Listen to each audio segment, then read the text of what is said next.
Hi hello எல்லாருக்கும் வணக்கங்க. இன்றைக்கி நம்ம பார்க்க போகிறது ஒரு ட்ராவல் விளாக் தான். வண்டியில் போயிட்டுருக்கிற வீடியோ எடுக்கிற சேஃப்டியில் தான். பட் ஜஸ்ட்டு இன்ட்ரோக்காக மட்டும்தான் நான் எடுத்திருக்கேன், ரொம்ப எடுக்கலை. நாங்கள் இன்றைக்கி எங்கே போனோம்னா ஏலகிரியில் இருக்கிற பேர்ட்ஸ் பார்க் தான் போயிருந்தோங்க. நிறைய பேர்ட்ஸு, அனிமல்ஸு ப்ளஸ் வந்து பார்த்திங்கன்னா உங்களுக்கு நிறைய எக்ஸைட்மெண்ட்டான விஷயங்கள் நிறைய இருக்குது. 200 ருபீஸ் பார்த்திங்கன்னா பர் ஹெட்டுக்கு, அடல்ட்டுக்கு 200, குழந்தைங்களா இருந்தால் 100 ருபீஸுங்க டிக்கெட்டு.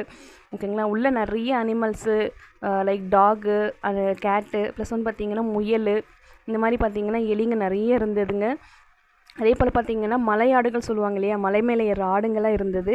அதை அந்த டைம் கொஞ்சம் எடுக்க முடியல. ஓகேங்களா.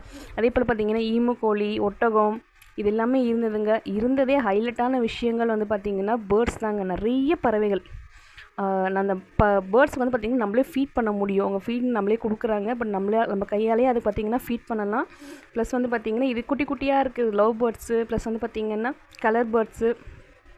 அதே போல் பார்த்திங்கன்னா பஞ்சவர்ண கிளிகள் நிறைய இருந்தது. ப்ளஸ் வந்து பார்த்திங்கன்னா உங்களுக்கு காக்டைல் எல்லாமே இருந்ததுங்க. ப்ளஸ் வந்து பார்த்திங்கன்னா எனக்கு பெரிய இதுதான் எனக்கு அது கடிக்குமா கடிச்சிடாதா பயமாக இருந்தது கையில் பிடிக்கவே. ஆனால் ரொம்ப எக்ஸைட்மெண்ட்டாக இருந்ததுங்க. இவர் தாங்க எங்கள் தம்பி. இப்போ பாருங்கள் இவர் பண்ணுற வேலையை. இவருக்கு பாம்புன்னா ரொம்ப இஷ்டங்க. பட் எல்லாருக்கும் தெரியும், இவனை பார்த்தவங்களுக்கு எல்லாருக்குமே தெரியும். ஆனால் இப்போ அந்த பாம்புனா நம்ம கொஞ்சம் பயப்படுவார்னு நினச்சேன். ஆனால் என்ன பண்ணாரு நீங்களே மட்டும் பாருங்களேன். பாம்பை கழுத்தில் போட்டுக்கிட்டு மாலையாகிட்டோட சக்தி வந்துருச்சிங்களா அவருக்கு. ரொம்ப எக்ஸைட்மெண்ட்டாக இருந்தாருங்க. ரொம்ப ரொம்ப என்ஜாய் பண்ணார் அவர் தான். பிடிச்சிருந்தா லைக் பண்ணுங்கள், ஷேர் பண்ணுங்கள், கமெண்ட் பண்ணுங்கள், மறக்காமல் சப்ஸ்கிரைப் பண்ணிக்கோங்க. தேங்க்யூ.